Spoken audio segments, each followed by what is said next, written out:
வணக்கம். நவம்பர் 19 உலக ஆண்கள் தினம். ஏன் ஒரு தினமாக கொண்டாடணும்? 92% இண்டஸ்ட்ரியல் டெத் ஆண்களுக்கு. பெண்கள் ஆண்கள் வாழ்வியல் நோக்கணும்னா ஆண்கள் 5 வருடங்கள் சீக்கிரமாவே இறந்து போறாங்க பெண்களை கம்பேர் பண்ணும்போது. சர்க்கரை நோய், ஹார்ட் அட்டாக் வர்றது, மனநலம் பாதிக்கிறது, தற்கொலை, ஸ்மோக்கிங், ஆல்கஹால், சப்ஸ்டன்ஸ், போதைப் பொருட்கள் பயன்படுத்துறது எல்லாத்துலேயுமே அதிகம் பாதிக்கப்படுறது ஆண்கள் தான். ஆண்கள் நலன் ரொம்ப ரொம்ப முக்கியம். சர்க்கரை நோய் ஒரு சுனாமி மாதிரி வந்துகிட்டு இருக்கிறதுனால 60% சர்க்கரை நோயாளிகள் ஆண்மை குறைவு உண்டு வருது. அப்போ ஆண்மை குறைவு உள்ளவர்கள் எண்ணிக்கை அதிகமாகிக்கிட்டே இருக்கு. அப்போ ஆண்கள் நலன் என்பது ரொம்ப ரொம்ப முக்கியம். ஒரு சொசைட்டிக்கு ரொம்ப முக்கியம். ஏன்னா பிரெட் வின்னர், அந்த ஃபேமிலிக்கான பிரெட் வின்னர் அப்படின்ற முறையில் ஆண்கள் பிரச்சனைக்குள்ளாகி இறந்து போனாங்கன்னா அந்த குடும்பமே சில நேரங்களில் 3ஆம் உலக நாடுகளில் நெருக்கடியாக இருக்கிறது நம்ம பார்க்குறோம். அப்போ அந்த சமுதாயத்திற்கு ஆண்கள் நலன் ஒரு முக்கியமான விஷயம் தான். குழந்தையா இருந்து வயது முதிர்ந்து வர்ற வரைக்கும் ஆண்கள் பல்வேறு பிரச்சனைகளை எதிர்கொள்றாங்க. சிறு வயதுல அந்த விந்து பைகள் இறங்காம இருக்கிறது, இளம் வயதுல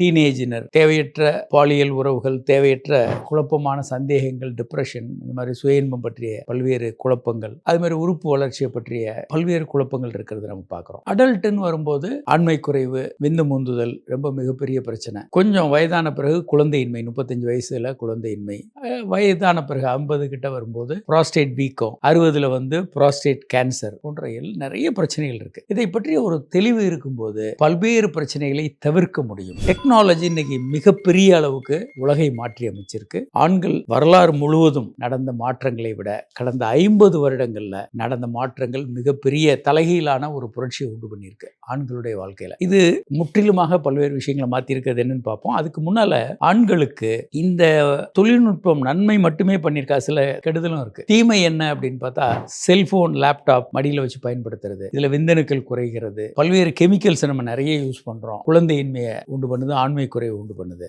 டிங்ஸ் அண்ட் டின்ஸ் சொல்றோம். Double income no sex, double income no kids. ரெண்டு பேரும் வேற வேற இடங்கள்ல வேலை செய்யறாங்க. ஒருத்தர் அமெரிக்கால இருக்கலாம், ஒருத்தர் தமிழ்நாட்டில் இருக்கலாம். இந்த மாதிரி உங்களுக்குள்ள உறவு குறைகிறது, குழந்தை இல்லாம இருக்கலாம். இந்த மாதிரி பிரச்சனைகள்லாம் வரதை பார்க்கிறோம். ஆண்மை குறைவுக்கு அற்புதமான மருந்துகள் இருக்கு. சில பேர் மருந்துகள் சைடு எஃபெக்ட் இருக்கும்னு பயப்படுறாங்க. அப்படி உண்மை அல்ல. இருந்தாலும் மருந்துகள் இல்லாத மருத்துவம் இருக்கா? இருக்கு. Shock wave therapy. அதே மாதிரி விந்து முந்துதலுக்கு பெனைல் நர்வ் ஸ்டிமுலேஷன், ஆணுறுப்பு பெரிதாக்குறதுக்கு பி-ஷாட் இன்ஜெக்ஷன் போன்ற அற்புதமான சிகிச்சைகள்லாம் இருக்கு. ஆணுறுப்பு வளைந்து இருக்கிறது அப்படின்னா பைரோனி டிசீஸ் போன்ற நோய்களுக்கு பைரோனி தெரப்பி எல்லாம் இருக்கு. இப்படி ஆண்களுக்கான அற்புதமான தொழில்நுட்பம் இதற்கு குழந்தையின்மையிலையும் பயன்படுது. விந்தணுக்களே இல்லாத ஆண்களுக்கு விந்துப்பைகள் இருந்து அணுக்களை எடுத்து இக்ஸி என்ற முறையில் பெண்ணுடைய கருமுட்டையில செலுத்தி குழந்தை பெற்றுக்கலாம். குறைவாக அணுக்கள் இருக்கவங்களுக்கு IUI என்ற முறையில் ஆண்கள் கருத்தரிக்க முடியும் அவங்க மனைவிக்கு. அதே போல IVF என்ற முறை இருக்கு. பல முறை IUI பண்ணியும் சக்சஸ் ஆகலைன்னா டெஸ்ட் டியூப் பேபி போன்ற முறைகள் போகலாம். இதை தவிர